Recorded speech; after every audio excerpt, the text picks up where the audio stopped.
Assalamualaikum warahmatullahi wabarakatuh. Berikut adalah video aksi nyata modul 1.4 tentang budaya positif melalui penerapan keyakinan kelas dan segitiga restitusi. Perkenalkan, saya Lulu Anura CGP Angkatan 7 dari Kabupaten Situbondo dengan Ibu Enik Purwanti sebagai fasilitator dan Ibu Lailatul Masruro sebagai pengajar praktik. Berikut adalah rancangan tindakan untuk aksi nyata yang akan saya lakukan. Latar belakang masalah. Murid di sekolah saya hanya taat pada peraturan di saat ada guru saja, dan di saat melakukan kesalahan atau pelanggaran, siswa cenderung takut untuk mengakui kesalahan karena takut akan sanksi yang akan diberikan.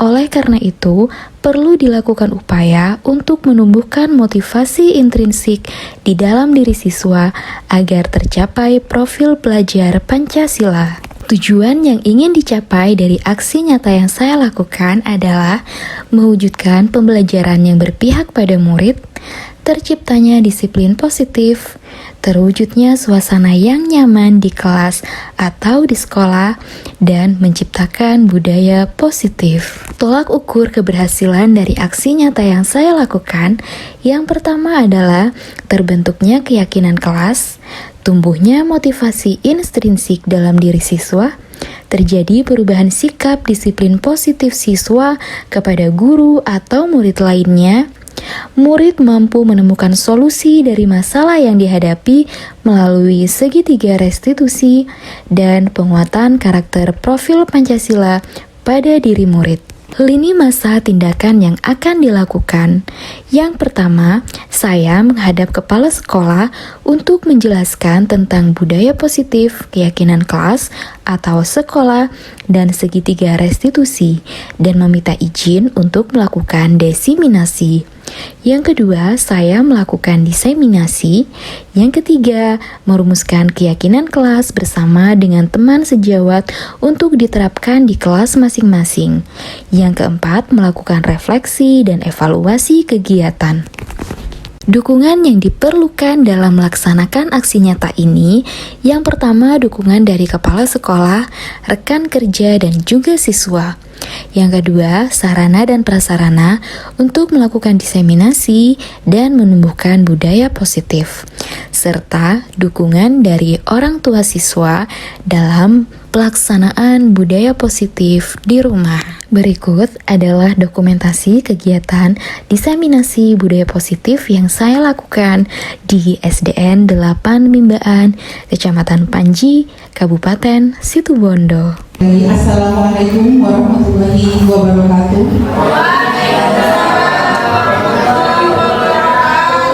Bismillahirrahmanirrahim. Yang terhormat Bapak Kepala Sekolah SDN 8 Mimbaan, Bapak Sukma SPD, dan juga Bapak Ibu Dewan Guru SDN Mimbaan yang saya banggakan.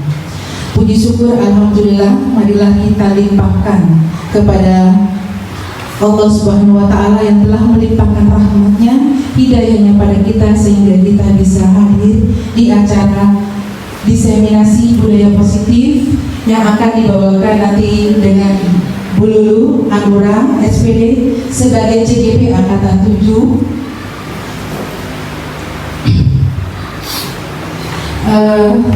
Untuk susunan acaranya pagi hari ini adalah yang pertama pembukaan, yang kedua menyanyikan lagu Indonesia Raya, yang ketiga sholawat dan doa, yang keempat adalah sambutan dari kepala sekolah, yang kelima adalah pemaparan materi, yang keenam tanya jawab, yang ketujuh penutup. Untuk acara yang pertama pembukaan, yaitu marilah kita bersama-sama membacakan ummul kitab. Bismillahirrahmanirrahim. Alhamdulillahirrahmanirrahim. Ar-Rahmanirrahim. Maliki yaumiddin. Iyyaka na'budu wa iyyaka nasta'in.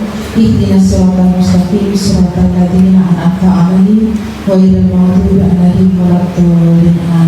Baik, acara selanjutnya adalah menyanyikan lagu Indonesia Raya. Kepada yang bertugas saya persilakan, dan kepada hadirin dimohon untuk berdiri. Indonesia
إن الله ملائكته يصلون على النبي يا أيها الذين آمنوا صلوا عليه وسلموا تسليما اللهم صل وسلم وبارك عليه اللهم صل صلاة كاملة وسلم سلاما تاما على سيدنا محمد الذي تنهل به القرب وتنفرج به الكرب وتقضى به الهوائج وتنال به الروائج وحسن الخواتم واستسقى بوجه الكريم وعلى آله وصحبه في كل لمحة ونفس بعدد كل معلوم لك اللهم صل صلاة كاملة وسلم سلاما تاما على سيدنا محمد الذي تنهل به الكرب وتنفرج به الكرب وتقضى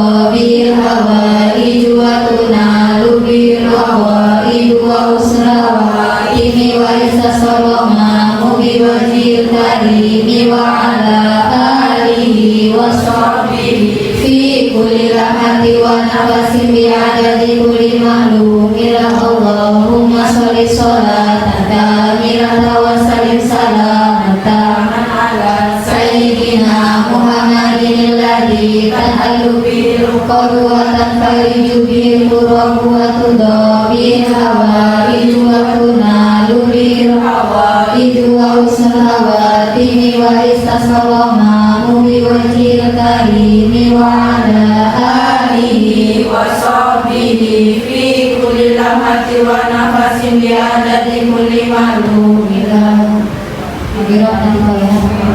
بسم الله الرحمن الرحيم اللهم إنا نسألك سلامة في الدين وعافية في الجسد وزيادة في العلم وبركة في الرزق وتوبة قبل الموت ورحمة عند الموت اللهم هون علينا في سكرات الموت والنجاة من النار والرفع عند الحساب ربنا لا تزغ قلوبنا بعد إذ هديتنا وهب لنا من لدنك رحمة إنك أنت الوهاب ربنا آتنا في الدنيا حسنة وفي الآخرة حسنة وقنا عذاب النار وصلى الله على سيدنا محمد وعلى آله وصحبه وبارك وسلم ببركة الفاتحة.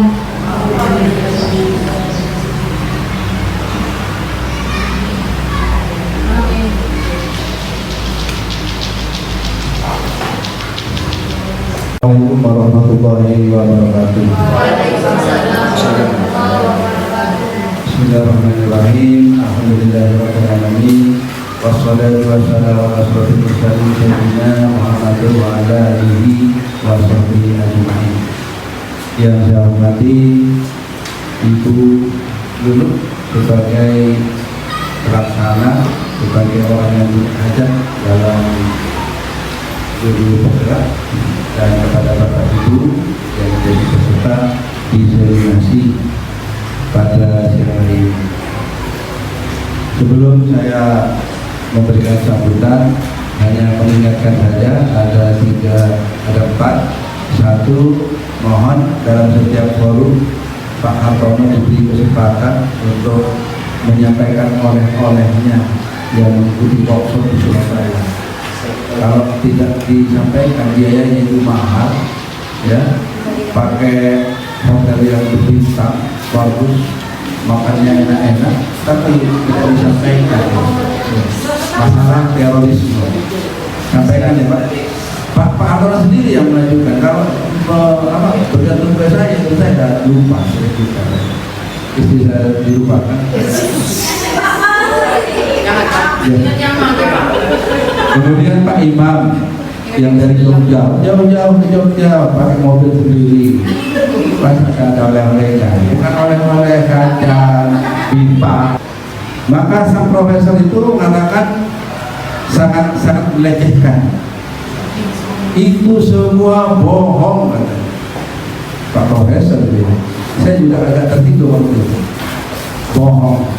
Yang namanya kepedulian kita terhadap dunia pendidikan, kinerja kita adalah berasal dari atau dimulai dari hati kita masing-masing.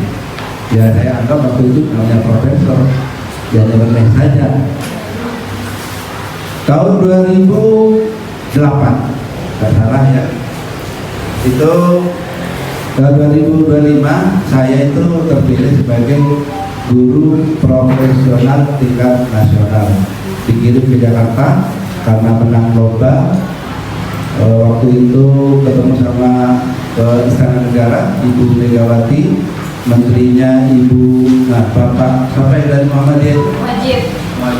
Bukan. Malik. Fajar. Ya, Malik Fajar. Tahu? Berkumpul ya. Assalamualaikum warahmatullahi wabarakatuh. Yang saya hormati Bapak Kepala Sekolah SDN 8 Limbaan dan teman-teman guru SDN 8 Limbaan. Alhamdulillah, bersyukur kehadirat Allah SWT. Pada kesempatan pagi hari ini saya diberikan kesempatan untuk melakukan diseminasi budaya positif aksi nyata modul 1.4 sebagai calon guru penggerak angkatan 7 Kabupaten Situbondo. Dan salawat serta salam semoga selalu tercurahkan kepada baginda kita Nabi besar Muhammad SAW, yang insya Allah dengan syafaatnya lah kita akan selamat di dunia ataupun di akhirat nanti. Sebelumnya saya ucapkan terima kasih atas kehadiran Bapak Ibu semua yang ada di sini. Semoga apa yang saya sampaikan dapat menjadi sesuatu yang berguna, dapat memotivasi Bapak dan Ibu guru semua yang ada di sini. Dan sebelumnya saya yakin bahwa Bapak dan Ibu di sini adalah guru-guru yang hebat, sama-sama memiliki ilmu pengetahuan yang luar biasa. Dan kebetulan saat ini kesempatan saya untuk memaparkan apa yang saya miliki, membagikan apa yang saya miliki, yang sebelumnya saya dapatkan pada pendidikan guru penggerak angkatan 7. Baik Bapak Ibu, materi yang akan saya sampaikan di sini adalah terkait dengan budaya positif. Apa itu budaya positif? Budaya positif di sini merupakan perwujudan dari nilai-nilai atau keyakinan universal yang diterapkan di sekolah. Budaya positif ini dapat diperoleh dari peraturan kelas yang kemudian menjadi keyakinan kelas. Lalu keyakinan kelas di situ menciptakan lingkungan yang positif sehingga membudaya menjadi budaya positif yang ada di sekolah tersebut. Contoh-contoh budaya positif yang sudah ada di sekolah kita sudah sangat banyak ya, yang sudah kita terapkan. Di antaranya ada sholat duha, berdoa sebelum dan sesudah belajar, salaman entah itu ketika datang ataupun ketika pulang sekolah. Lalu juga literasi, entah itu literasi membaca, literasi budaya, dan sebagainya. Juga cinta lingkungan. Selain itu juga ada kolaborasi, gotong royong, baik yang dilakukan di kelas ataupun juga yang dilakukan di luar sekolah, di luar kelas ataupun di luar sekolah. Nah, itu adalah contoh-contoh budaya positif yang sudah ada di sekolah kita. Pertanyaannya, apakah benar budaya positif ini sudah benar-benar membudaya di sekolah kita? Ataukah itu hanya sekedar rasa takut dari anak-anak ketika kalau tidak melakukan ini nanti dihukum sama Bapak Ibu guru seperti itu? Ataukah memang benar-benar membudaya? Membudaya di sini ketika anak-anak bisa melakukan kebaikan-kebaikan atau kebajikan ini meskipun tanpa diawasi oleh Bapak dan Ibu guru semuanya. Jadi itulah yang disebut dengan membudaya. Jika anak-anak masih melakukan ketika ada gurunya, sedangkan ketika tidak ada guru mereka tidak melakukan budaya positif tersebut, maka budaya positif ini belum membudaya di sekolah kita. Jadi itu yang perlu kita pertanyakan, apakah anak-anak kita sudah membudaya budaya kebajikan positif ini ataukah belum? Nah, dalam membudayakan kebajikan atau nilai-nilai positif, Bapak Ibu, ada beberapa hal yang bisa kita lakukan, dan ini yang akan menjadi topik kita, topik materi pada hari ini. Yang pertama di sini ada disiplin positif dan nilai-nilai kebajikan universal, ada teori motivasi, hukuman dan penghargaan serta restitusi, keyakinan kelas, kebutuhan dasar manusia dan dunia berkualitas, 5 posisi kontrol, serta yang terakhir adalah segitiga restitusi. Pertanyaan pemantik di sini sekedar berpikir sejenak ya Bapak Ibu, setuju atau tidak setuju? Hukuman dapat mendisiplinkan siswa. Menurut Bapak Ibu terhadap pernyataan ini setuju atau tidak setuju? Setuju atau tidak setuju Bapak Ibu? Setuju. Setuju ya. Jadi hukuman itu bisa mendisiplinkan siswa. Oke. Lalu yang kedua, pemberian hukuman dengan hal positif seperti membaca atau membersihkan halaman sekolah dapat meningkatkan disiplin anak. Setuju atau tidak? Setuju. Setuju ya. Jadi diberi hukuman membersihkan sampah biasanya seperti itu, membaca itu dapat meningkatkan disiplin anak. Oke, setuju. Selanjutnya, memberi penghargaan dapat meningkatkan motivasi belajar anak. Setuju Bapak Ibu? Setuju ya. Jadi ketika diberi penghargaan, anak-anak jadi termotivasi belajar. Oke. Jadi yang pertama tidak setuju ya. Setuju atau tidak tadi yang pertama? Yang setuju ada yang Tidak ada yang tidak, ada yang setuju ya. Yang kedua mayoritas setuju, yang ketiga mayoritas setuju. Kita lihat nanti bagaimana jawaban teman-teman semuanya ketika sudah mempelajari topik-topik dari topik 1 sampai topik 6, apakah tetap setuju ataukah tidak setuju lagi. Dan selanjutnya kita memasuki topik yang pertama, yaitu disiplin positif dan nilai-nilai kebajikan universal. Sedikit kegiatan pemantik Bapak Ibu Guru ya. Saya meminta teman-teman semua untuk berpasangan. Kalau tidak duduk berpasangan bisa dengan teman di belakangnya. Anda adalah A. Tugas Anda adalah mengepalkan salah satu tangan Anda. Coba Anda bayangkan bahwa Anda menyimpan sesuatu yang sangat berharga di kepalan tangan tersebut. Bisa harta berharga atau bisa orang berharga ya. Jadi pura-puranya di sini ada sesuatu yang berharga. Anda perlu menjaga barang tersebut sekuat tenaga Anda karena begitu pentingnya untuk kehidupan Anda. Dan tugas rekan Anda B, jadi pasangan Bapak Ibu nanti mencoba dengan segala cara untuk membuka kepala tangan tersebut. Teman Anda boleh membujuk, menghardik, mengintimidasi, memarahi, menggoda, menggelitik juga boleh, bahkan menawari Anda uang agar Anda bersedia membuka kepala tangan Anda. Coba lakukan kegiatan tersebut masing-masing 30 detik. Jadi bergantian. Jadi satu dulu bergantian, nanti yang satunya berusaha membuka. Bisa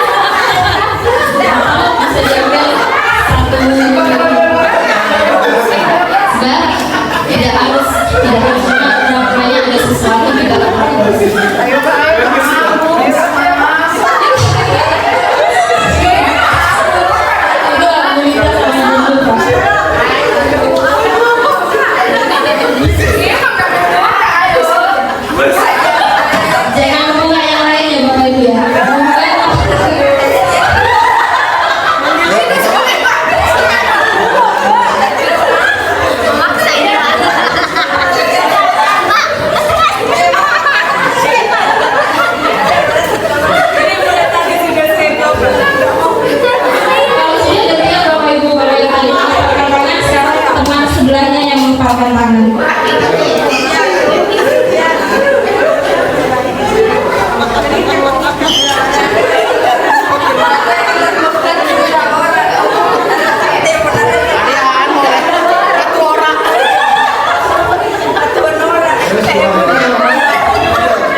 Baik, pertanyaannya apakah Anda atau B membuka kepala tangan Anda dan mengapa apa alasan membuka kepala tangan tersebut? Ada yang membuka kepala tangan tidak ada? Tidak ada. Panis tidak ada? Tidak ada. Panis kenapa membuka kepala tangan Panis? Iya, dikasih uang. Lalu selanjutnya, apakah Anda menutup kepala tangan Anda dan apa alasan tetap menutup? Semuanya menutup ya Bapak Ibu. Coba saya minta Bunur, kenapa Bunur tetap menutup kepala tangan Bunur tadi? Karena ada sesuatu yang berada di dalam tangan saya. Ada sesuatu yang berharga ya Bu ya. Jadi tidak mau membuka karena memang itu adalah sesuatu yang berharga. Jadi tidak terpengaruh oleh apapun untuk membuka kepala tangan tersebut. Sekarang yang tiga, dalam kegiatan ini sesungguhnya siapa yang memegang kendali atau kontrol untuk membuka dan menutup tangan tersebut? Diri sendiri ya Bapak Ibu ya. Siapa di sini? Siapa sebenarnya? Jawabannya adalah memang tentu kita sendiri yang memegang kontrol atas kepala tangan kita. Apakah kita membuka atau menutup kepala tangan kita itu bergantung pada diri kita sendiri, sesuai dengan kebutuhan dasar kita saat itu. Sekalipun kepala kita, tangan kita itu terbuka, itu bukan kehendak dari orang lain, tapi kehendak kita. Contohnya Pak Anies tadi membuka. Kenapa membuka? Apakah karena dikendalikan oleh Bu Mega? Sebenarnya tidak, karena yang memegang kontrol sendiri adalah Pak Anies. Dia membuka karena dia melihat ada uang di situ. Lebih berharga dari uang. Iya. Jadi kebutuhannya apa saat itu? Apakah uang? Apakah yang ada di kepala tangannya? Jadi keberhargaannya mungkin lebih berharga uang daripada apa yang dipegang, sehingga dia melepaskan kepala tangan. Nah, demikian juga Bapak Ibu kepada murid-murid kita. Jadi itu adalah ilusi kontrol sebenarnya yang kita yakini kita lakukan terhadap murid kita. Jadi yang pertama, ilusi guru mengontrol murid. Sebenarnya kita itu tidak benar-benar mengontrol murid kita. Yang sebenarnya terjadi adalah murid kita membiarkan dirinya untuk dikontrol oleh kita. Jadi sebenarnya ayo dipakai sepatunya. Ketika anak-anak memakai sepatunya, sebenarnya itu bukan karena kita yang hebat bisa mengontrol, tapi mereka membuka dirinya untuk oke, aku akan menuruti permintaanmu, seperti itu. Jadi itu sebenarnya adalah keinginan murid tersebut sendiri. Bisa jadi murid tersebut enggak, aku tidak mau, karena kontrol sebenarnya ada di dalam diri muridnya. Itu hanya ilusi, sebenarnya kita bisa mengontrol mereka. Yang selanjutnya bahwa ilusi bahwa kritik dan membuat orang merasa bersalah dapat menguatkan karakter. Ilusi bahwa semua penguatan positif, efektif, dan bermanfaat. Ilusi bahwa orang dewasa memiliki hak untuk memaksa. Jadi ini sebenarnya hanya ilusi. Ilusi itu artinya bukan kita sebenarnya yang mengontrol murid-murid kita. Kita meminta anak melakukan, sekalipun itu memberikan pujian, ya sebenarnya bukan kita, bukan pujian kita, bukan penghargaan kita yang mengontrol mereka, tapi itu posisi anak sedang membuka dirinya untuk dikontrol oleh kita. Sebenarnya seperti itu. Halo. Nah, bagaimana jika kita mendapatkan suatu perlakuan, kita bereaksi terhadap perlakuan tersebut. Sedangkan kalau teori pilihan atau teori kontrol, kita memiliki pilihan. Jadi tidak bergantung pada apa yang dilakukan oleh orang lain, tapi bergantung pada pilihan kita sendiri. Contohnya di sini kita tidak mencoba mengubah orang agar berpandangan sama dengan kita, karena tidak mungkin ya Bapak Ibu ya. Orang berpandangan sama semua itu tidak mungkin. Kita menganggap bunga mawar itu indah, paling indah, tidak mungkin, karena ada orang yang menyukai anggrek, ada orang yang menyukai melati. Tapi kita berusaha memahami bahwa pandangan orang lain tentang dunia itu memang berbeda. Jadi biarkan mereka yang berbeda. Jadi kita tidak perlu sakit hati jadinya. Oh, ya memang orang itu sukanya A, orang itu sukanya B. Jadi kita tidak akan sakit hati seperti itu. Perilaku buruk dilihat sebagai suatu kesalahan. Itu kalau stimulus respon, tapi dalam teori kontrol semua perilaku memiliki tujuan. Bahkan perbuatan jelek pun itu ada tujuannya, itu ada alasannya. Nah ini yang perlu kita perhatikan, bahwa kadang anak-anak berbuat salah, berbuat nakal itu ada alasannya. Jadi itu yang perlu kita perhatikan. Jadi tidak hanya melihat apa yang muncul, tapi melihat apa yang ada di belakangnya tersebut, alasan yang ada di belakang kegiatan tersebut. Lalu selanjutnya, orang lain bisa mengontrol saya. Dalam teori pilihan, hanya Anda yang bisa mengontrol diri Anda. Contohnya ketika kita dibicarakan jelek sama orang lain ya Bapak Ibu ya, kita memiliki pilihan kok untuk tidak sakit hati, untuk tidak mendengarkan omongan tersebut. Kita punya pilihan. Jadi bukan diomongin orang lain, oh responnya kalau diomongin orang lain marah-marah, mencak-mencak gitu. Tidak, tapi pilihan itu ada pada diri kita sendiri. Lalu selanjutnya saya bisa mengontrol orang lain. Nah ini, yang bisa mengontrol diri sendiri adalah kita, dan tentu kita tidak bisa juga mengontrol orang lain. Lalu selanjutnya pemaksaan ada pada saat bujukan gagal. Nah, kalau dalam teori pilihan di sini adalah kolaborasi. Jadi dalam kolaborasi ada konsensus menciptakan pilihan-pilihan baru. Jadi dalam kolaborasi kita bisa menemukan ide-ide baru di situ sehingga kita bisa menentukan langkah-langkah baru atau langkah-langkah lain. Model berpikir menang kalah. Jadi dalam stimulus respon harus ada yang kalah, harus ada yang menang. Tapi dalam teori kontrol di sini bahwa bagaimana satu dua pihak itu bisa sama-sama menang. Jadi bagaimana sekarang kita merubah paradigma kita dari stimulus respon menjadi teori kontrol atau teori pilihan. Jadi pilihan itu ada pada diri kita sendiri dalam menghadapi setiap kejadian yang kita hadapi. Baik, sekarang kita masuk ke disiplin positif. Ketika kita mendengar kata disiplin, apa kata yang muncul biasanya membarengi kata disiplin tersebut? Aturan. Lalu ketaatan. Selanjutnya, jika disiplin, jika aturan tersebut dilanggar, maka yang muncul adalah koreksi, yang keluar adalah hukuman dan juga sanksi. Baik Bapak Ibu ya. Jadi ketika disiplin muncul, yang keluar adalah peraturan tertib, teratur, hukuman dan sanksi. Namun ternyata Bapak Ibu, semua kalimat-kalimat yang bersamai kata disiplin ini ternyata adalah sebuah miskonsepsi atau sesuatu yang salah.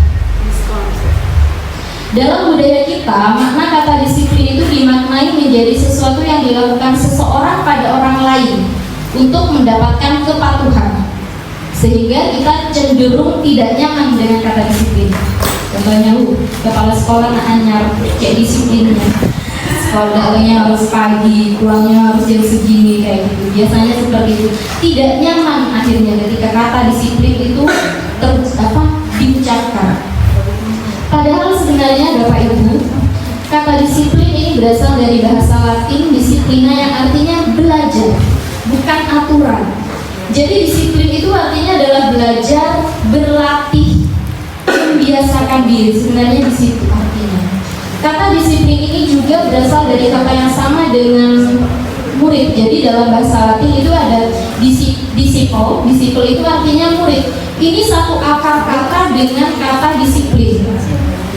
Namanya murid, tentu seorang murid atau pengikut itu harus memahami betul ketika dia mengikuti suatu aliran atau ajaran tertentu. Dia memahami betul apa tujuannya, sehingga motivasi yang muncul di situ adalah motivasi dalam diri sendiri, yaitu motivasi intrinsik, bukan motivasi eksternal atau ekstrinsik.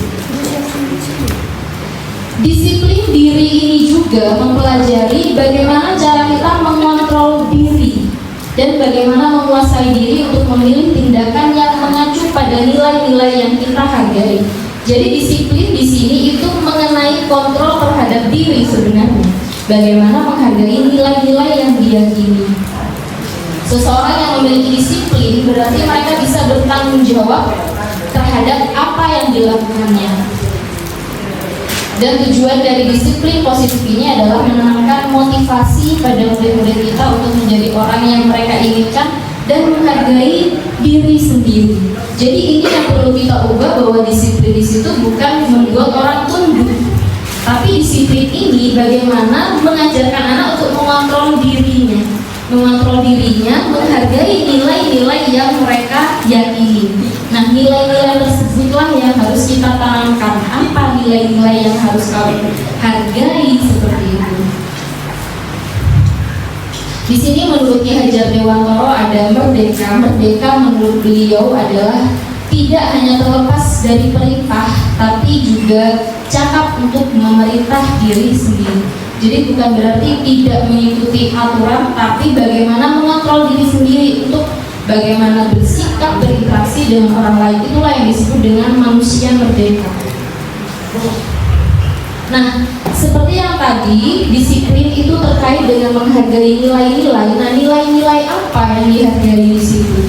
Nilai-nilai kebajikan di sini Bapak Ibu adalah sifat-sifat positif manusia yang merupakan tujuan mulia yang ingin dicapai setiap individu.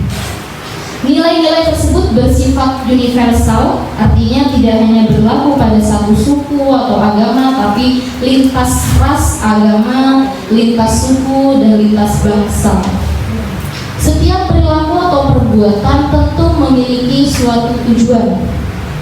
Dengan mengaitkan nilai-nilai kebajikan yang diyakini seseorang, maka motivasi intrinsiknya akan terbangun, sehingga menggerakkan motivasi dari dalam untuk mencapai tujuan mulia yang diinginkan. Nah, untuk kurikulum pendidikan sekarang, nilai-nilai kebajikan yang ingin dicapai oleh anak-anak Indonesia dikenal dengan profil pelajar Pancasila. Nah, nilai-nilai kebajikan inilah yang nantinya akan ditanamkan dan yang harus digerakkan oleh diri anak-anak sendiri untuk bisa dihargai, diyakini, dan dilaksanakan, yaitu teori motivasi, hukuman dan penghargaan, serta restitusi. Teori motivasi dalam setiap melakukan sesuatu, entah anak-anak ataupun kita, tentu memiliki alasannya Bapak Ibu ya. Di sini ada 3 alasan menurut Dian Gosen dalam bukunya Restructuring School Discipline. Jadi ada 3 alasan yang biasanya orang lakukan dalam melakukan sebuah tindakan. Yang pertama untuk menghindari ketidaknyamanan atau hukuman, lalu untuk mendapatkan imbalan dari orang lain atau institusi, dan yang ketiga untuk menghargai diri sendiri. Jadi contohnya kayak menghadiri seminar, contohnya ya, dipanggil untuk menghadiri seminar seperti itu. Ada yang karena disuruh, kok nggak datang jadi celok komil kayak gitu. Kalau tidak datang nanti dicari sama Pak Andi. Atau yang kedua untuk mendapatkan imbalan, mendapatkan misal pujian ataupun hadiah seperti itu. Apa sih nama tanggal di kepala sekolah kok rajin kayak gitu, biasanya seperti itu. Atau yang ketiga untuk menghargai diri sendirinya, jadi motivasi dari diri sendiri, entah itu mendapat hukuman, entah itu ada hukuman, ada sanksi ataupun ada imbalan, ada pujian, jadi dia tidak peduli karena ketika dia menghadiri workshop mungkin untuk mendapatkan ilmu pengetahuan, meningkatkan kompetensi seperti itu. Jadi ada 3 alasan biasanya orang melakukan sesuatu tersebut. Kira-kira dari alasan ini yang merupakan motivasi intrinsik yang mana Bapak Ibu? Motivasi dari dalam diri sendiri. Yang nomor 3 ya. Yang nomor 3. Yang nomor 1 ini adalah motivasi eksternal, jadi takut pada hukuman. Yang kedua mengharapkan imbalan, juga motivasi eksternal juga. Yang ketiga adalah motivasi internal, berasal dari diri sendiri, keinginan diri sendiri. Nah, inilah yang biasanya anak-anak kita lakukan. Jadi ketika mereka menaati suatu peraturan atau melakukan sesuatu, apa alasannya? Yang kita harapkan tentu anak-anak kita ketika melakukan sesuatu itu motivasinya adalah untuk menghargai diri sendiri ataupun menghargai nilai-nilai yang mereka yakini. Itu harapan kita. Baik, hukuman versus konsekuensi. Menurut Bapak Ibu apakah sama antara hukuman atau konsekuensi? Sama, tidak sama. Kalau hukuman kira-kira apa? Mungkin Pak Anis. Hukuman Pak Anis. Hukuman kira-kira apa?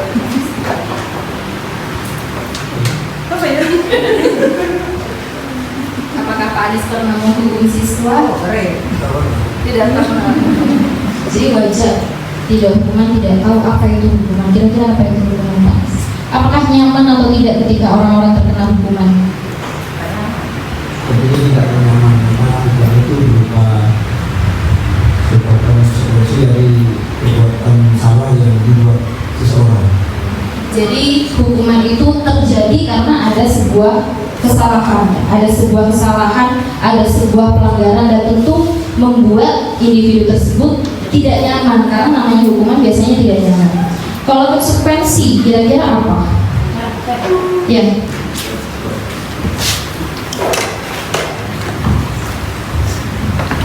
Kalau menurut saya, konsekuensi adalah suatu pelanggaran yang mana hal itu dilakukan, tetapi bukan karena ada suatu aturan, tapi ada kesepakatan.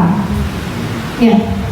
Jadi misalnya dia melakukan sesuatu, tapi berdasarkan suatu kesepakatan yang sudah disepakati bersama-sama, dan dia melakukan pelanggaran, bukan dari karena ada suatu aturan, bukan dari kesepakatan. Beda dengan hukuman.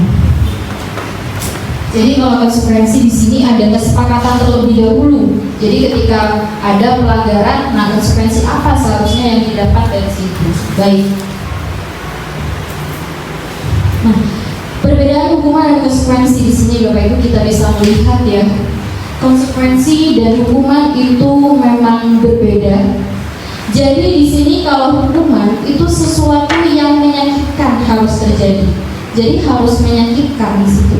Jadi kalau Bapak Ibu memberikan sanksi atau hukuman kepada anak-anak dan itu menyakitkan, itu masuk ke dalam hukuman. Sedangkan kalau konsekuensi tidak. Dan membuat anak sakit fisik ataupun hati. Jadi meskipun kita tidak memukul, tapi lidah kita mungkin memukul sehingga menimbulkan luka hati yang dalam, yang terima ya kata jadi sakit hati seperti itu juga termasuk hukuman. Sedangkan kalau konsekuensi itu ya, alhamdulillah, membuat anak merasa tidak nyaman tapi dalam jangka waktu yang pendek. Sedangkan kalau hukuman ini jangka waktunya lama. Jadi diingat-ingat, bahkan anak SMA, anak sudah SMA kadang ingat, masih ingat sama perkataan guru SD-nya itu ada loh Bapak Ibu ya. Lalu selanjutnya anak membenci kedisiplinan, sedangkan dalam konsekuensi di sini anak menghargai. Karena dalam konsekuensi itu di situ ada kesepakatan terlebih dahulu di situ, sedangkan dalam hukuman itu tidak ada. Sedangkan dalam hukuman di sini ada paksaan, konsekuensi di situ ada stimulus, lalu ada tanggapan. Stimulus itu artinya ada perbuatannya dulu, lalu lalu tanggapannya di situ berupa konsekuensi atau kesepakatan apa kalau kamu tidak membawa buku, apa hukumannya, kayak gitu. Mendorong anak untuk menyakiti diri sendiri. Sedangkan kalau konsekuensi di sini mendorong anak untuk menyesuaikan diri. Lalu selanjutnya konsep diri menjadi buruk, konsep diri menjadi baik untuk konsekuensi.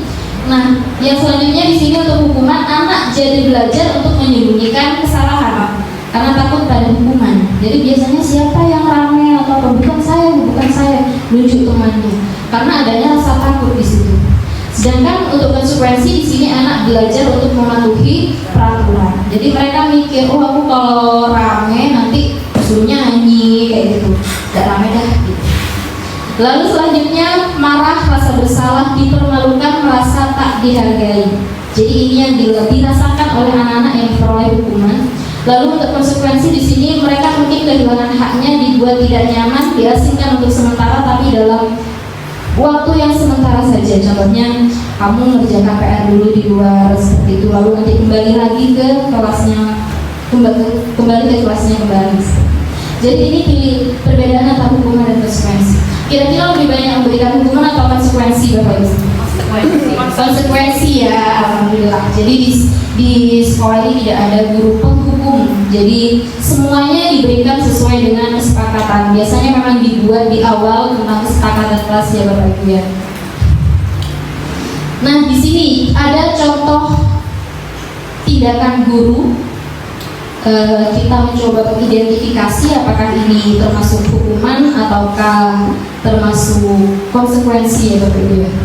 Mencatat 100 kali di dalam buku kalimat. Saya tidak akan terlambat lagi. Jadi 100 kali. Hukuman atau konsekuensi ya?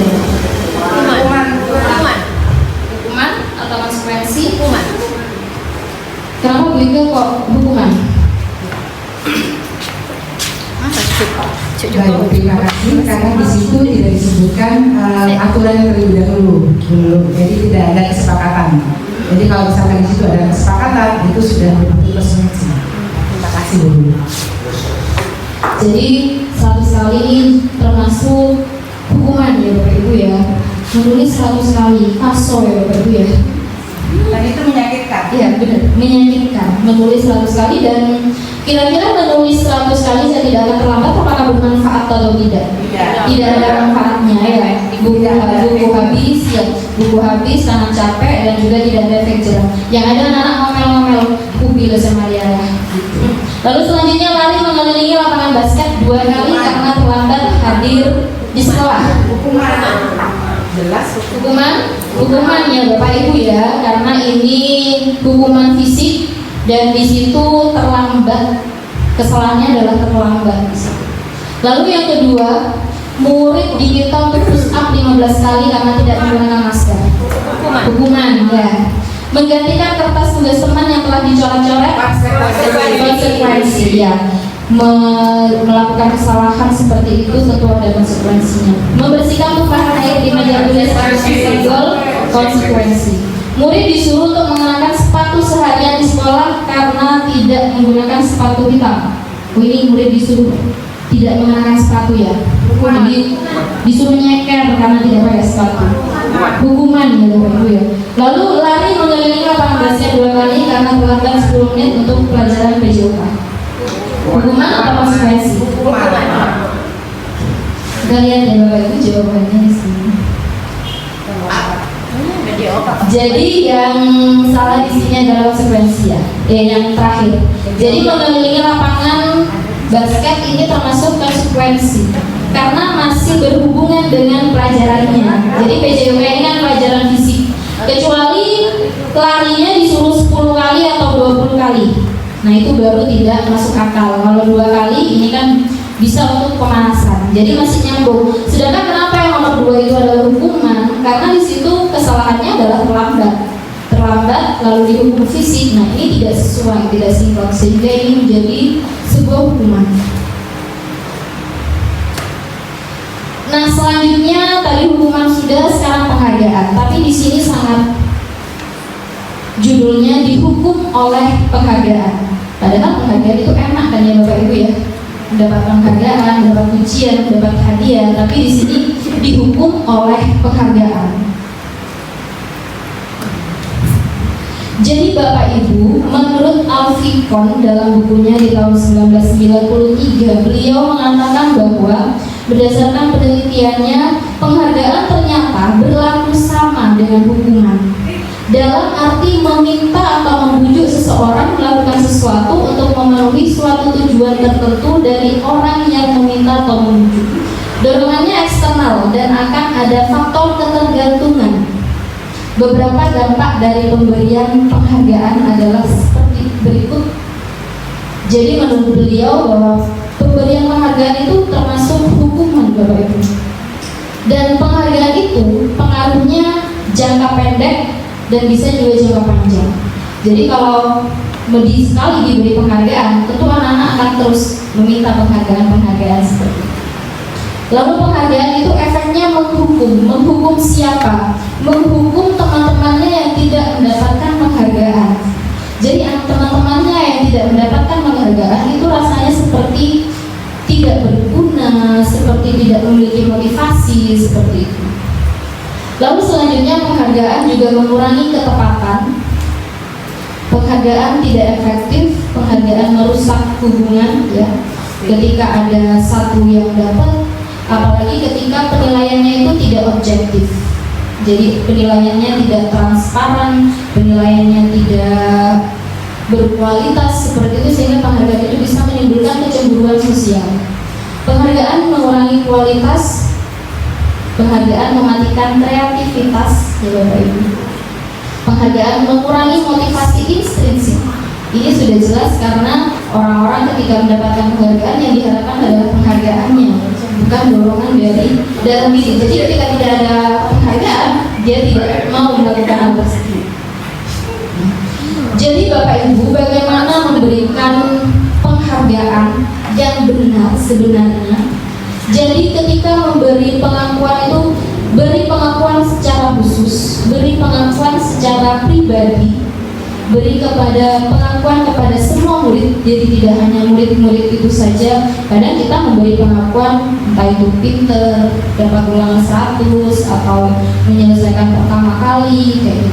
Sedangkan kita lupa, mungkin ada anak yang membantu temannya tanpa diminta, itu luput dari pujian kita seperti itu. Beri pengakuan secara konsisten, jadi tidak hanya pada satu kali, besok ketika anak melakukan hal baik lagi, ternyata tidak dipuji, tidak diberi pengakuan. Nah, ini juga bisa memberikan hal yang negatif. Lalu fokus pada proses bukan hasil. Ini yang saya dapat juga dari GMC kemarin, Growth Mindset.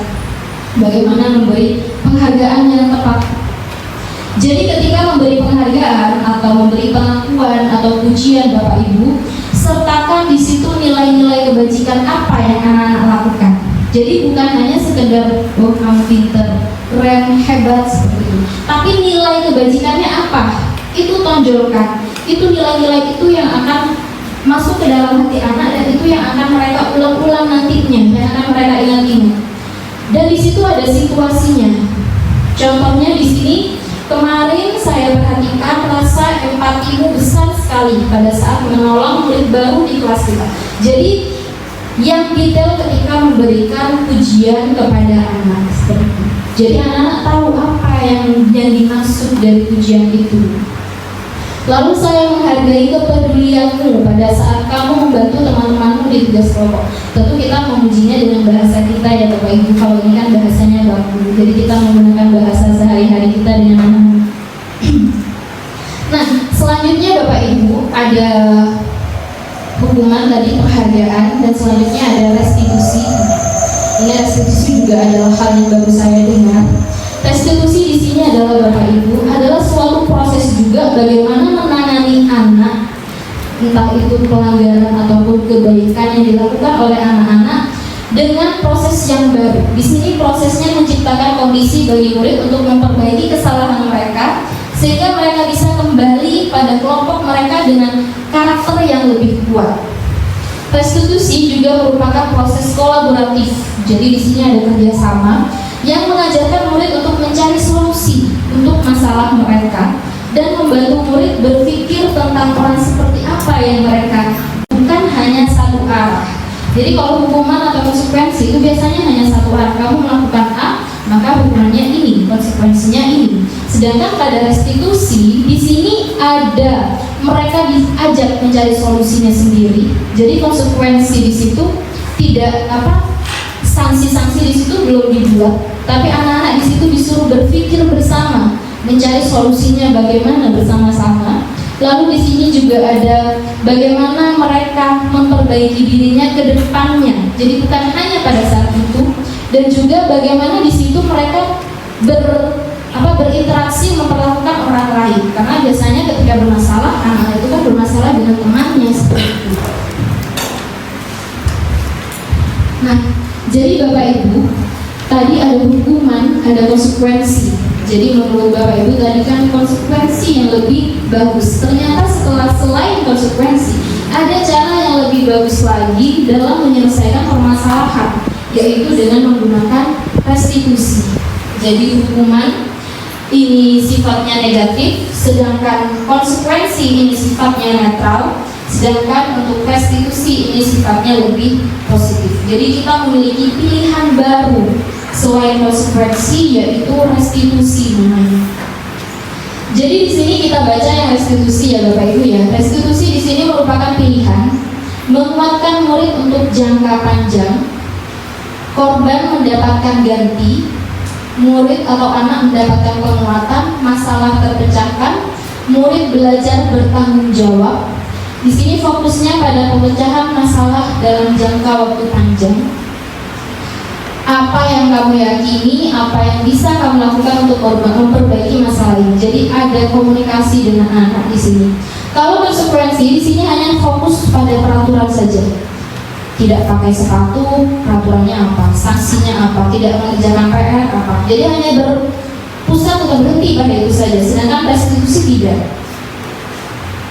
Lalu kalau hukuman biasanya peraturannya adalah kamu harus. Jadi peraturannya ini sudah ini, sanksinya adalah ini.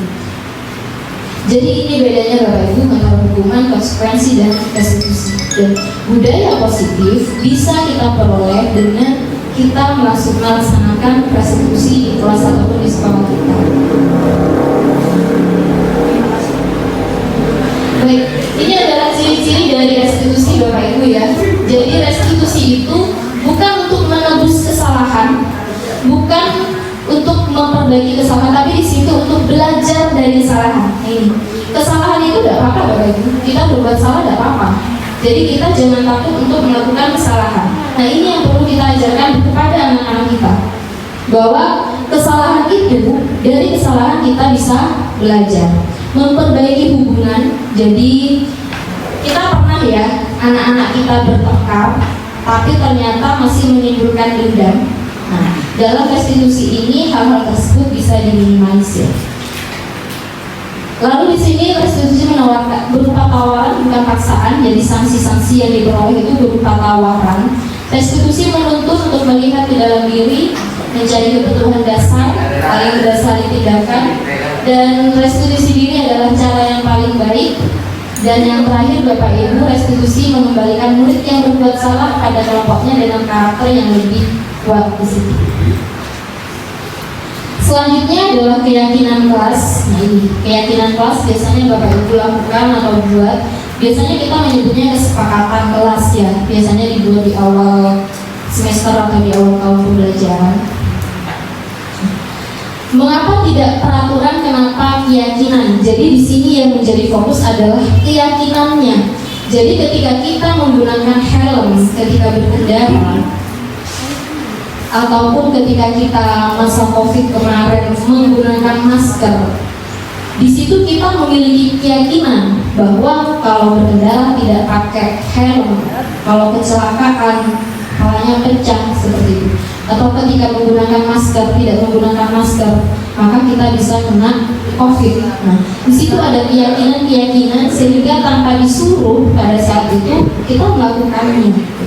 Karena di situ kita memiliki keyakinan. Nah, keyakinan-keyakinan itulah yang mendukung atau menunjukkan motivasi intrinsik.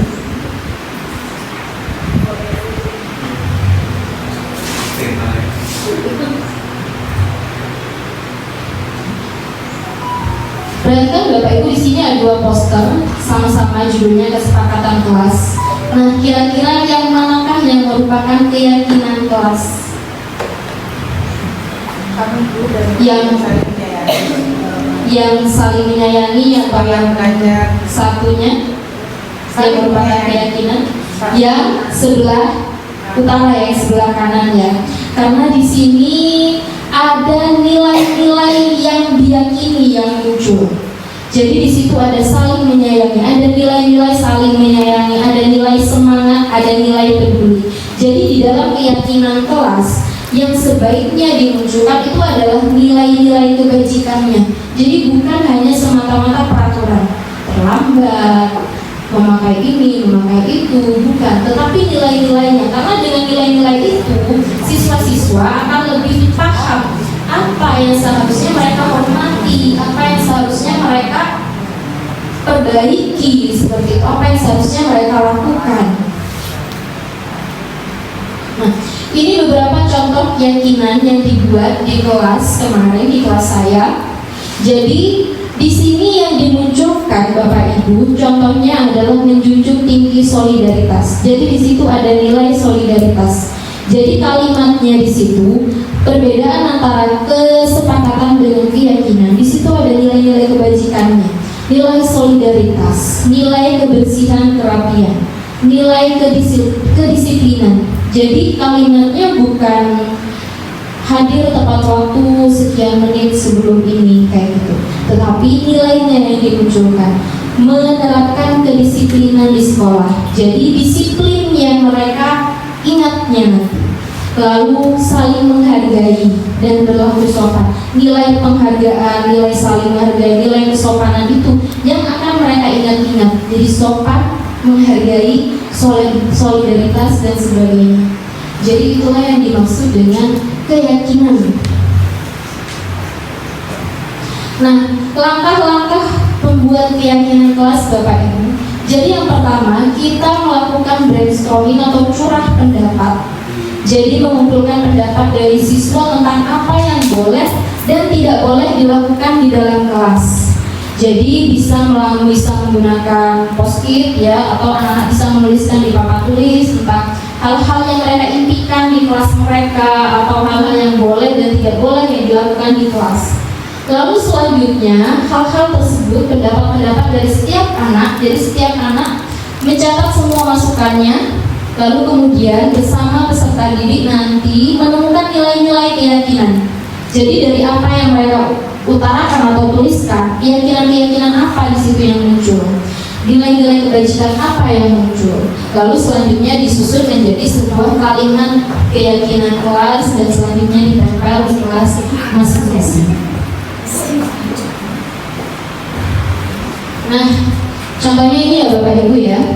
Jadi ada beberapa peraturan, selanjutnya kita coba identifikasikan tentang keyakinan apa sebenarnya yang muncul. Selalu kembalikan buku ke tempatnya. Jadi nilai-nilai apa di situ nilai keyakinan kelasnya? Mengembalikan buku, tanggung jawab, bisa tanggung jawab. Lalu dilarang mengganggu orang lain atau mengganggu temannya ya.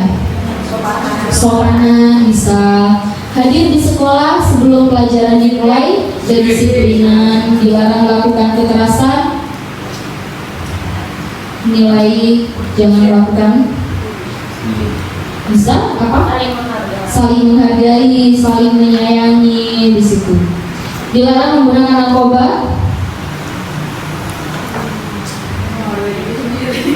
berkaitan dengan kesehatan ya, kesehatan.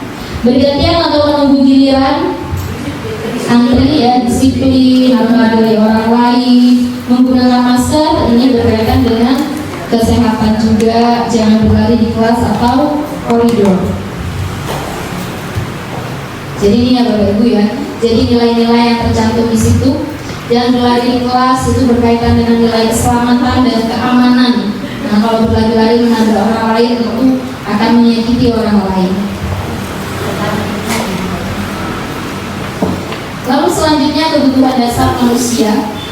Kebutuhan dasar manusia Bapak Ibu ketika dirangkum itu sebenarnya kita memiliki kebutuhan dasar 5 aspek, yaitu yang pertama survival atau bertahan diri ya.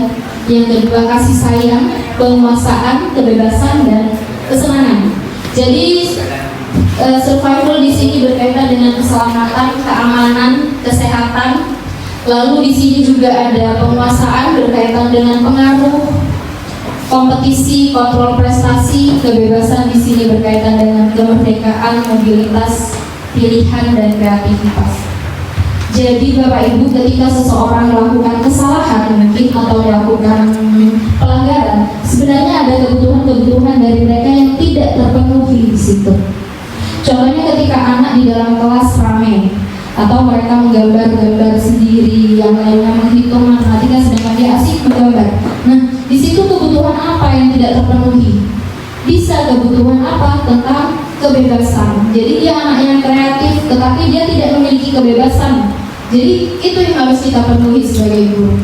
Jadi mungkin bisa tugasnya dengan menggunakan tugas berdiferensiasi. Jadi yang satu dibuat dengan menggunakan gambar, yang satu dibuat dengan kalimat atau puisi dan sebagainya. Lalu selanjutnya kesenangan.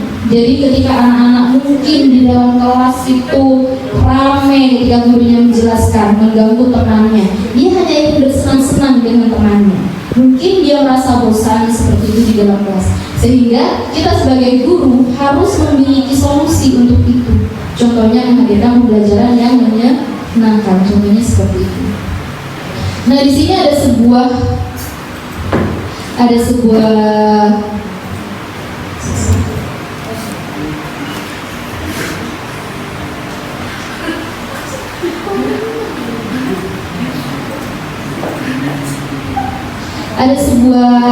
ilustrasi di sini ya Bapak Ibu ya.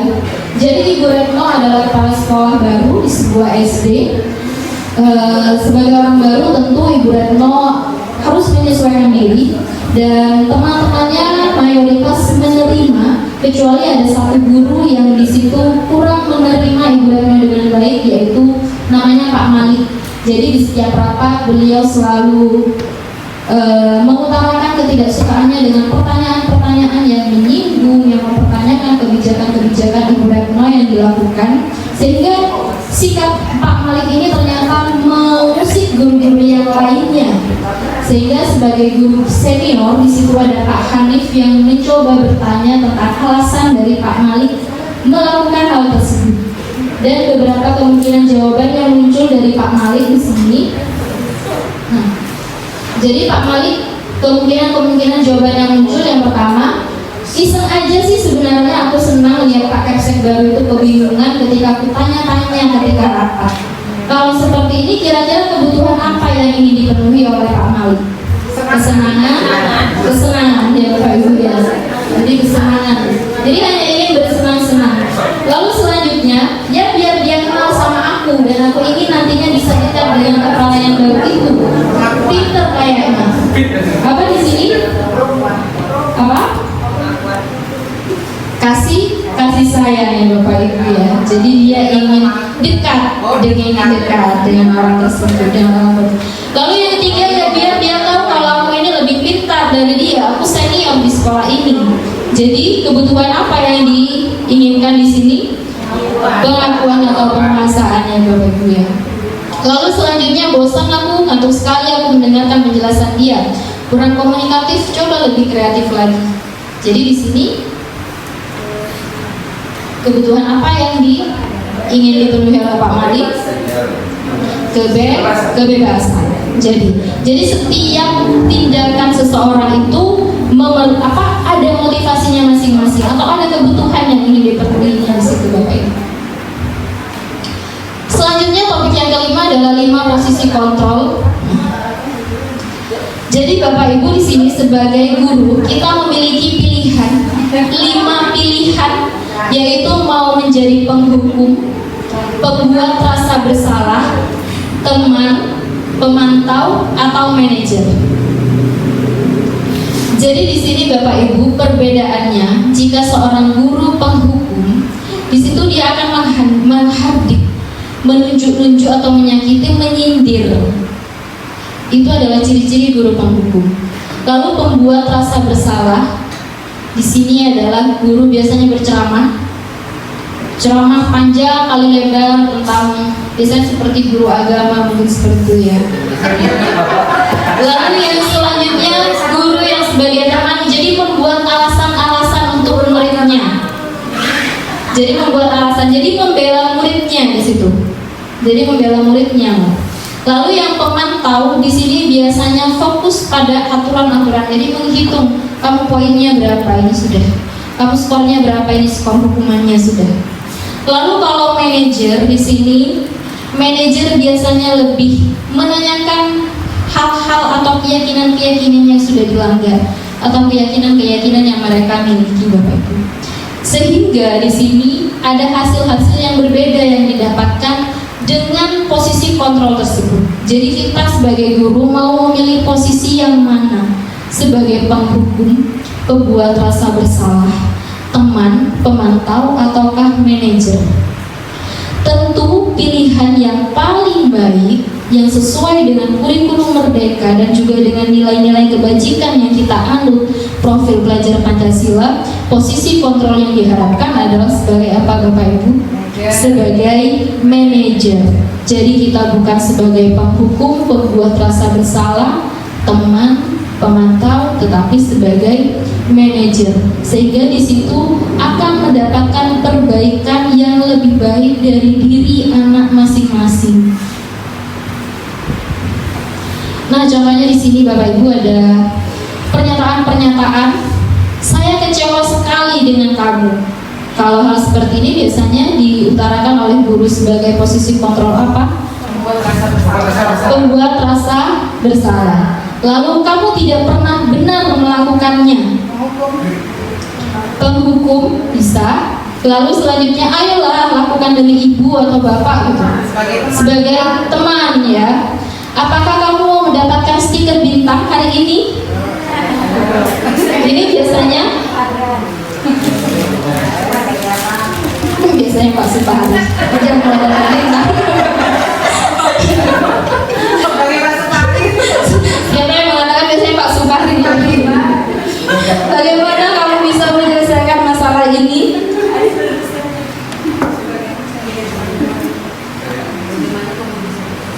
Apa? Nanti nanti kita lihat ya. Kamu selalu yang paling terakhir. Penghukum. Kita cek ya Bapak Ibu jawabannya ya.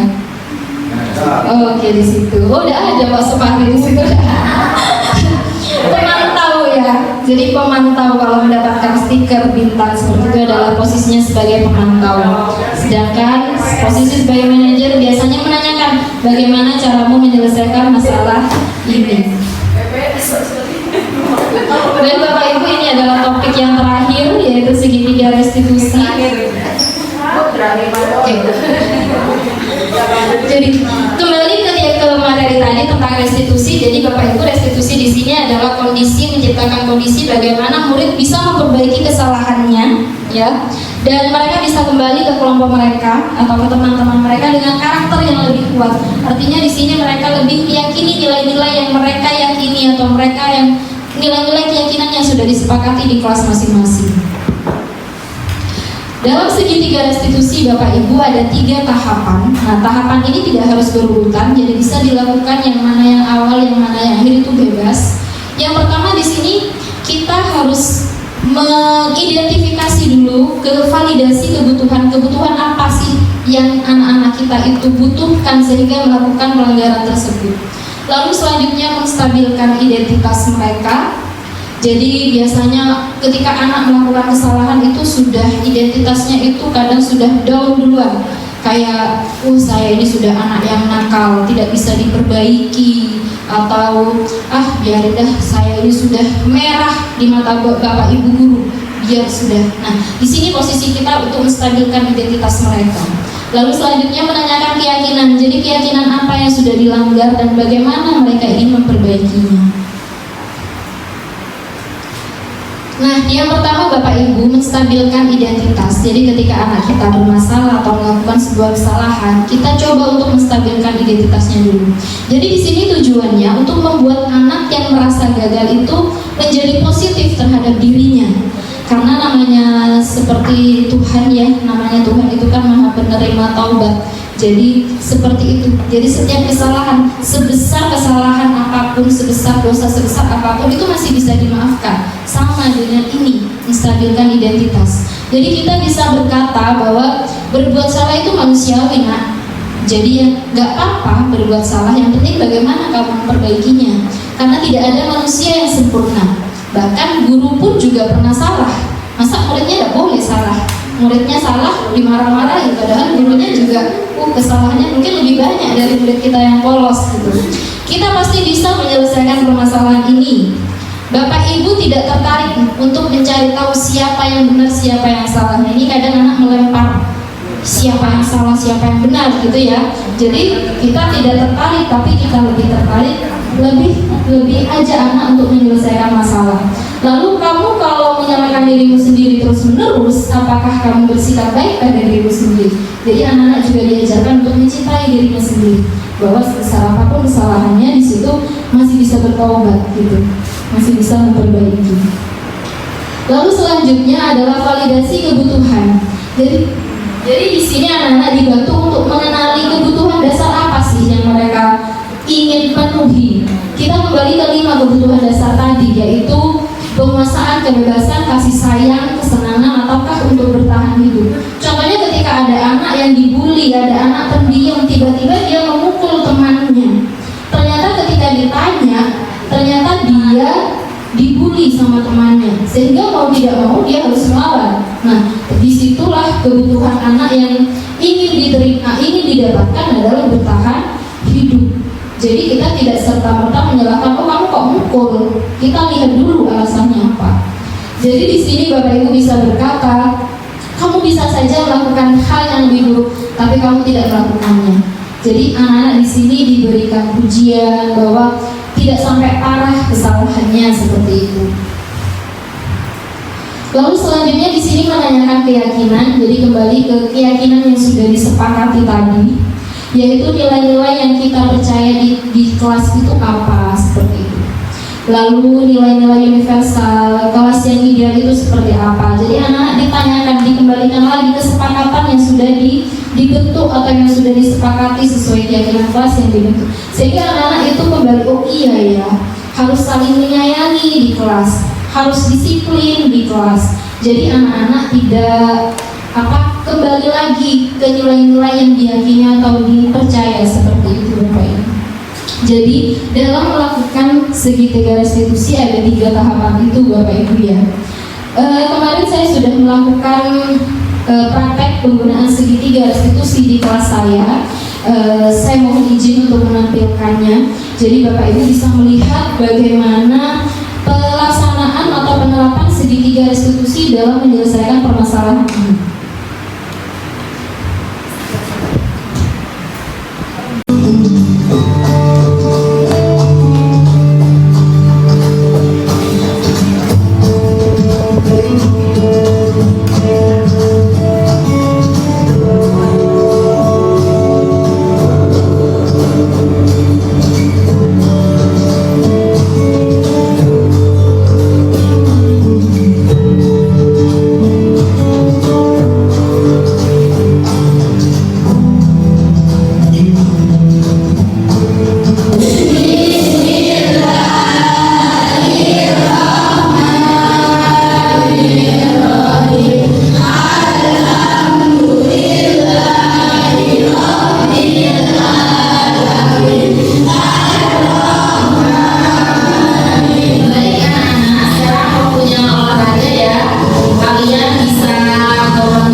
Membuat skenario segitiga restitusi ya Bapak Ibu ya. Jadi di sini saya sudah menyiapkan sebuah kasus. Jadi yang saya inginkan Bapak Ibu nanti membuat sebuah percakapan antara guru dengan Nesya. Jadi percakapannya di situ harus mengandung segitiga restitusi, di mana Bapak Ibu melakukan validasi kebutuhan, menanyakan keyakinan dan menstabilkan identitas.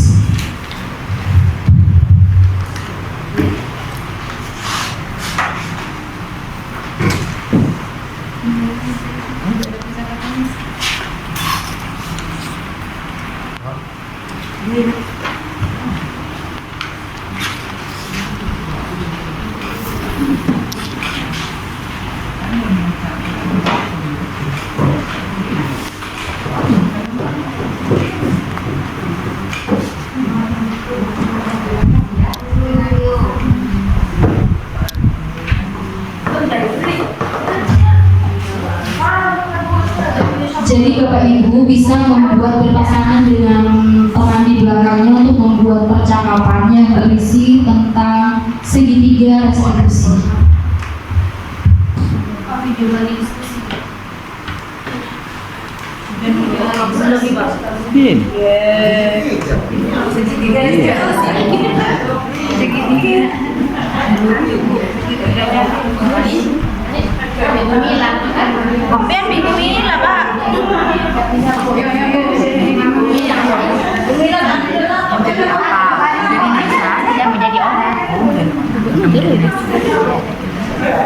Gimana kalau tidak bisa jadi dulunya ya. Ini Nesya, kalau dari saya salah, saya sudah benar dan minta maaf. Jawab Nesya. Baik Bapak Ibu. Oke. Saya rasa waktu diskusinya sudah cukup ya. Saya ingin perwakilan dua orang saja untuk mempraktekkan percakapan yang dibuat. Siapa yang mungkin bisa membacakan? Ya Bu. Ya. Sama Wika ya. Ya, sama Wika. Membuatnya tadi bersama siapa? Bersama Wika kan? Bisa percaya sama. Nilai kesetiaan ya. Ayo Bu Mila. Oh ya, oke. Jadi guru ya. Ada jam berapa? Hah? Pakai mic. Berdiri.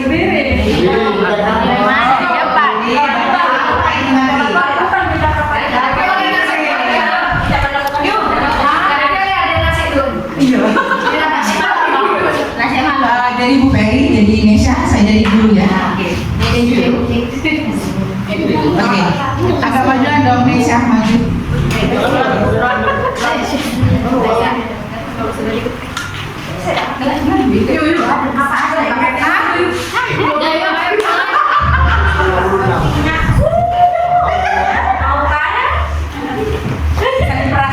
Jelas, stop dulu dah Pak. Nesha. Lanjut. Yuk, Tag dulu, belum. Kamera roll action. Yuk. Oke. Nesha tadi gue lihat kenapa kok murung nyampe mewek gitu? Kenapa kok nangis Nesha? Saya salah, Bu. Saya sudah merobek buku kelas. Saya minta maaf, Bu. Oke, nangisnya Nesha berhenti dulu ya. Jadi biar Bu Ika itu mendengar dengan jelas kenapa Nesha itu nangis. Baik, Bu. Yo, kenapa Nesha tadi itu nangis? Tadi saya lagi baca buku sama Andin, Bu. Terus Andin ketawa-ketawa. Saya penasaran sama buku yang dibaca Andin. Saya mau ambil buku yang Andin baca.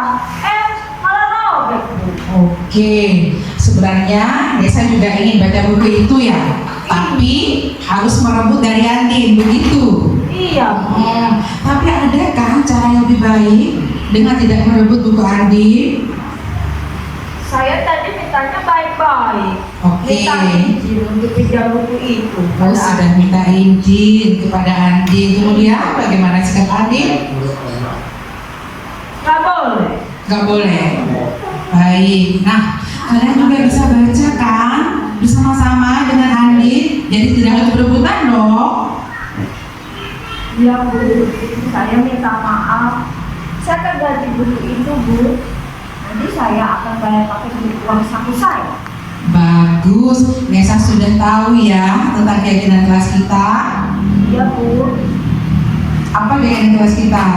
Yuk coba ingat-ingat kemarin. Menghormati. Saling menghormati. Oke, bagus. Barang yang ada di kelas, ada di sekolah kita. Bagus sekali nah Nesha. Jadi tidak perlu nangis lagi ya. Iya, Bu. Baik, Bu, silakan kembali lagi ke tempatnya. Terima kasih, Bu. Ya, terima kasih. tepuk tangan dulu buat Bu Ika dan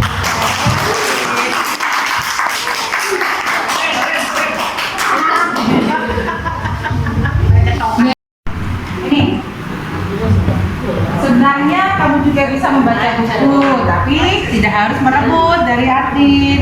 Oh iya. Tidak bisa. Apakah di situ tadi sudah ada menanyakan tentang keyakinan? Sudah ada ya, sudah ada. Di situ kira-kira kebutuhan apa sih yang diinginkan Nesha yang tidak terpenuhi? Kebutuhan terhadap apa, Bapak Ibu? Kebutuhan kesenangan. Jadi sama-sama ingin tertawa-tertawa seperti Andin seperti itu, sehingga tanpa sadar Nesha melakukan perbuatan merebut buku itu sehingga bukunya sobek. Baik, begitulah Bapak Ibu cara-cara segitiga restitusi dalam menyelesaikan permasalahan yang ada di kelas kita. Jadi saya harap hal tersebut bisa Bapak Ibu praktekkan nanti di kelas sehingga menimbulkan menguatkan nilai-nilai yang sudah diyakini, yang sudah disepakati di dalam kelas masing-masing.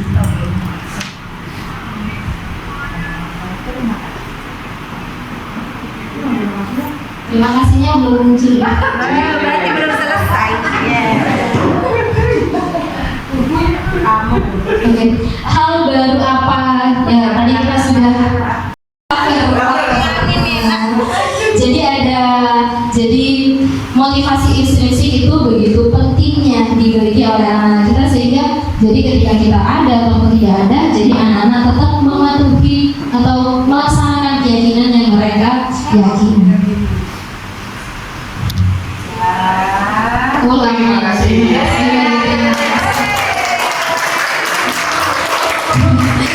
Terima kasih ya Bapak Ibu yang memang saya selaku pemateri pada hari ini mengucapkan terima kasih sebanyak-banyaknya atas kebersamaannya dan mohon maaf apabila ada kesalahan. Semoga apa yang saya sampaikan dapat berguna. Bapak Ibu semuanya. Wabillahi taufiq wal hidayah. Wassalamualaikum warahmatullahi wabarakatuh.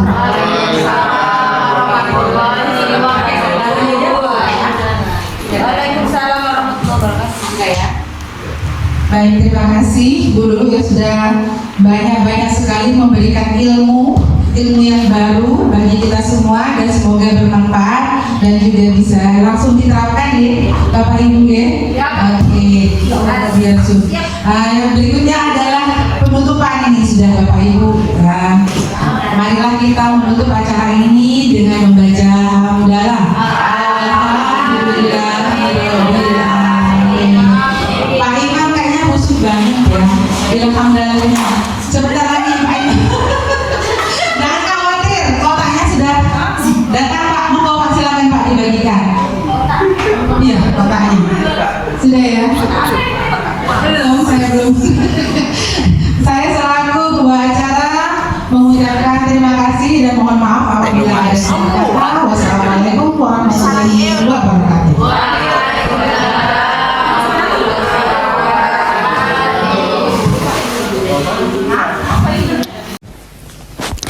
Berikut adalah testimoni dari teman sejawat setelah mengikuti desiminasi. Assalamualaikum warahmatullahi wabarakatuh.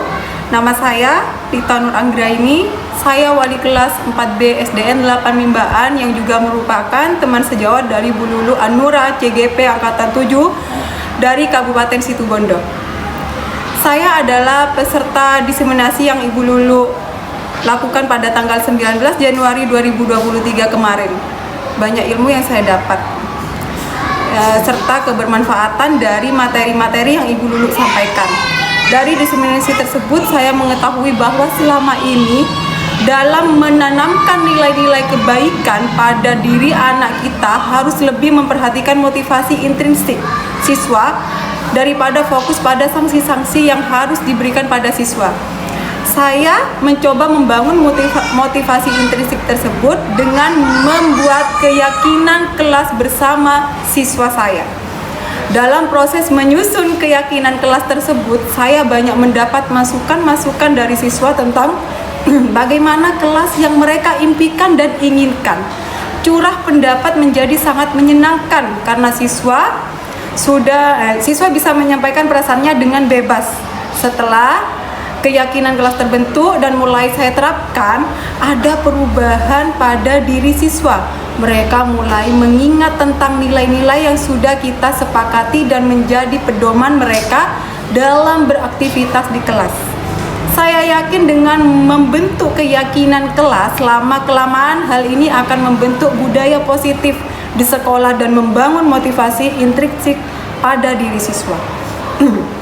Untuk penerapan segitiga restitusi, itu masih belum menemukan kasus saya di kelas saya, belum terselesaikan dengan metode tersebut. Namun saya sangat setuju dengan penggunaan metode segitiga restitusi dalam menyelesaikan masalah siswa. Di situ saya bisa berbicara dari hati ke hati dengan siswa saya dengan menghakimi dan tidak menghakimi mereka.